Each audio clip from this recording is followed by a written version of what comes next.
Salam saudara yang dikasihi oleh Yahweh. Kita bersyukur di bulan yang kelima ini, minggu pertama, masih diberikan kekuatan kesehatan bagi kita, dan kita mau dengarkan firman Yahweh. Namun terlebih dahulu kita berdoa. Bapa di dalam surga yang kami sembah, dalam nama Tuhan Yesus Mesias, kami mengucap syukur atas anugerah-Mu. Engkau masih memberikan kami kehidupan, kekuatan, kesehatan sampai hari ini. Saat ini kami mendengarkan firman-Mu, Roh Kudus surapi kami, agar kami dikuatkan, diteguhkan oleh firman-Mu. Kami sambut firman-Mu dalam nama Tuhan Yesus kami berdoa, haleluya, amin. Saudara yang dikasihi oleh Yahweh, pada saat ini saya akan membawakan firman yang terambil dari Matius 28, ayat 11 sampai dengan ayat yang ke-15 yang berbunyi demikian. Dusta mahkamah agama. Dan sementara mereka pergi, tampaklah beberapa orang penjaga yang masuk ke kota. Mereka memberitahukan kepada para imam kepala segala hal telah terjadi. Dan setelah dikumpulkan bersama para tua-tua dan dengan mengambil kesepakatan, mereka memberikan banyak keping perak kepada para prajurit itu, sambil berkata, katakanlah bahwa para murid-muridnya mencuri dia dengan datang pada malam hari sementara kami tertidur. Dan sekiranya hal ini terdengar oleh gubernur, kami akan membujuknya dan akan membuat kamu lepas dari kekhawatiran. Dan setelah menerima uang perak itu, mereka melakukan sebagaimana mereka telah diajari, dan perkataan ini telah tersiar ke antara orang-orang Yahudi sampai hari ini. Saudara yang dikasihi oleh Yahweh, kita tahu kita masih belajar menyimak, mempelajari tentang masalah kebangkitan Tuhan Yesus dari kematian. Itu perlu kita renungkan baik-baik, karena dia bangkit dari kematian bukan sekadar bangkit, tetapi ada makna yang paling mendalam. Hari ini saya berikan temanya, hati-hati dengan penyangkalan kebangkitan Tuhan Yesus. Sekali lagi, hati-hati dengan penyangkalan terhadap kebangkitan Tuhan Yesus. Nah, kita tahu salah satu pekerjaan iblis itu memakai justru lembaga agama, yaitu mahkamah agama tadi, yang menyuap penjaga tadi, bahwa mereka mengatakan Tuhan Yesus bukan bangkit tapi dicuri. Ada dua hal yang paling penting di sini. Dusta, kita tahu dusta itu bapaknya adalah iblis. Dalam Yohanes pasal 8 ayat 44 bahwa iblis adalah bapa pendusta. Terus sogok. Kita tahu sogok menyogok itu adalah pekerjaan iblis. Maka di sini mahkamah agama ini dipakai oleh iblis untuk menyogok prajurit itu agar mereka mengatakan Tuhan Yesus tidak dibangkitkan tetapi dicuri oleh murid-muridnya. Yang menjadi pertanyaan mereka, mengapa mereka menolak kebangkitan Tuhan Yesus? Jadi perlu kita menyadari bahwa mereka menolak kebangkitan Tuhan Yesus itu mereka sama dengan iri. Pertama-tama mereka iri melihat mujizat-mujizat yang dia lakukan. Itu dalam Yakobus pasal yang ke-3 ayat 16. Yang kedua, mereka dipakai sama iblis untuk menolak kuasa kebangkitan daripada Yesus itu. Dalam Yohanes pasal 20 ayat 25. Yang ketiga, saudaraku, ya, mengapa mereka menolaknya? Karena orang-orang yang menolak kebangkitan Tuhan Yesus itu sama dengan pengikut antikris. Sekali lagi, yang menolak kebangkitan Tuhan Yesus itu sama dengan pengikut antikris. Itu dalam 1 Yohanes pasal 2 ayat 22 sampai dengan 23. Yang keempat, orang yang menolak kebangkitan Tuhan Yesus itu sama dengan menyangkal penguasa. Artinya Tuhan Yesus itu penguasa di surga dan di bumi dalam Matius pasal yang ke-28 ayat 18. Dia menyangkal penguasa itu. Yang kelima, saudaraku, bahwa orang itu akan disangkal di hadapan Bapa di surga. Artinya tidak bisa masuk surga. Yang menyangkal kebangkitan Tuhan Yesus pasti tidak bisa masuk ke dalam kerajaan surga. Di dalam Matius pasal 10 ayat 33.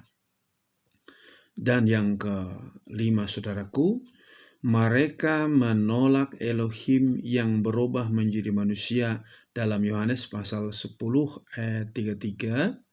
Dan kita hubungkan dengan Yohanes pasal yang ke-1 ayat 1 sampai dengan ayat yang ke-3 dan ayat 14.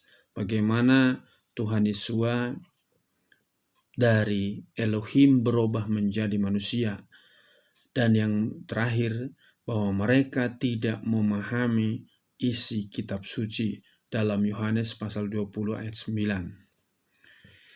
Saudaraku, dari berapa poin-poin yang sudah sampaikan barusan, inti yang paling utama, sebagaimana tema tadi, hati-hati dengan penyangkalan atas kebangkitan Tuhan Yesus dari kematian, itu sama dengan kalau kita tidak percaya kepada kuasa kebangkitan Tuhan Yesus itu, sama dengan kita pengikut antikris, sama dengan menolak kemahakuasaan daripada Yahweh itu, sama dengan kita menolak yaitu bahwa dia sudah mengambil kunci kerajaan maut itu menghalangi orang masuk ke dalam kerajaan surga. Kenapa iblis pakai mahkamah agama? Kenapa banyak orang sekarang juga tidak percaya kepada kebangkitan Tuhan Yesus? Bahkan orang tertentu mengatakan, oh Yesus tidak disalib, dia yang disalib itu adalah menyerupai dia. Padahal jelas dia disalib. Ini pekerjaan iblis, berarti menolak penebusan atas kematian. Ini pekerjaan iblis, bahwa iblis tidak suka orang mati bisa hidup lagi. Karena maunya dia, orang mati itu mati terus supaya nanti sama-sama di neraka bersama-sama dengan dia. Jadi kalau engkau selalu ketakutan, bimbang, cemas, selalu dibayang-bayangi oleh ketidakpastian, itu sama dengan engkau menyangkal kuasa kebangkitan Tuhan Yesus. Kalau kita ingat, saudaraku, bagaimana Thomas mengatakan juga, murid-murid yang lain berkata, kami sudah melihat guru. Tetapi Thomas berkata, aku tidak percaya sebelum aku melihat bekas tombak di lambungnya dan juga bekas paku di tangannya, dan aku mencucukkan tanganku. Dan kita tahu sampai hari ini begitu banyak orang terikat dengan roh kematian, begitu banyak terikat dengan roh ketidakbenaran, dan itu semua adalah antek-antek daripada antikris itu. Tidak mengakui kemahakuasaan daripada Tuhan Yesus itu, bahwa dia sudah mengalahkan kematian. Nah, yang paling sederhana, kalau dia sudah bisa kalahkan kematian, maka apapun dalam kesulitan hidup kita, semua bisa dia kalahkan.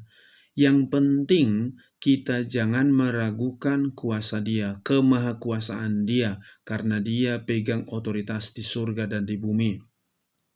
Maka pada kesempatan ini, kesulitan apa yang kau hadapi, persoalan apa yang kau hadapi, biarkan dia bertindak memberikan kemenangan kepadamu. Kalau kematian saja dia bisa kalahkan, maka dia bisa mengalahkan yang tidak mungkin dalam dirimu. Jadi jangan sampai engkau berkata, tidak mungkin persoalanku bisa selesai, penyakitku tidak mungkin bisa sembuh. Itu sama dengan engkau menyangkal kuasa kebangkitan daripada Tuhan Yesus itu. Menyangkal yaitu penguasa Yahweh yang berubah menjadi manusia. Engkau menyangkal yaitu keberadaan daripada Tuhan Yesus yang sudah mengalahkan maut itu. Jadi biarlah engkau terus berkemenangan. rancangan yang indah daripada Yahweh itu Dia tetapkan bagi kita. Apapun pergumulanmu, kesulitanmu, selalu ada jalan keluar yang diberikan kepadamu, yang tidak mungkin menjadi mungkin.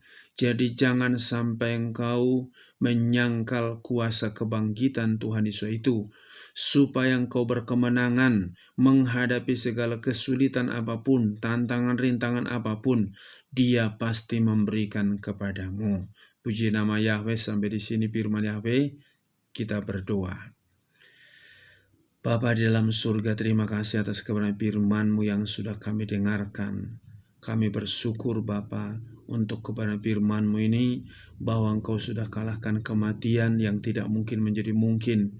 Maka biarlah kami yakin sepenuhnya, jangan sampai roh antikris itu menguasai pikiran hati anak-anak-Mu, tetapi berikan mereka kuasa kebangkitan daripada Tuhan Yesus yang sudah mengalahkan kematian itu, memberikan kemerdekaan, memberikan ketenangan, memberikan kemenangan, memberikan jalan keluar dari yang tidak mungkin menjadi mungkin. Kalau maut saja Engkau bisa kalahkan, maka Engkau bisa mengalahkan segala ketidakmungkinan di dalam hidup anak-anak-Mu yang sungguh-sungguh berharap kepada Engkau, yang sungguh mengandalkan Engkau. Kami percaya rancangan-Mu terjadi terbaik bagi anak-anak-Mu. Terima kasih Bapa, biar firman-Mu itu tertanam dalam hati kami, berakar, bertumbuh, dan berbuah. Berkati bapak-bapak, ibu-ibu, pemuda, remaja, juga anak-anak, supaya tetap merasakan kuasa kebangkitan Tuhan Yesus itu bekerja di dalam diri mereka setiap saat. Apapun tantangan mereka hadapi, mereka yakin kuasa kebangkitan-Mu ya Tuhan Yesus memberikan kemenangan kepada mereka. Terima kasih, berkati bangsa dan negara kami, berkati pemerintah kami, berkati gereja-gereja-Mu, persatukan semua, berkati hamba-hamba-Mu, ikat dengan tali kasih-Mu. Terpujilah nama-Mu, di dalam nama Tuhan Yesus kami berdoa, haleluya, amin. Salam, Yahweh berkati.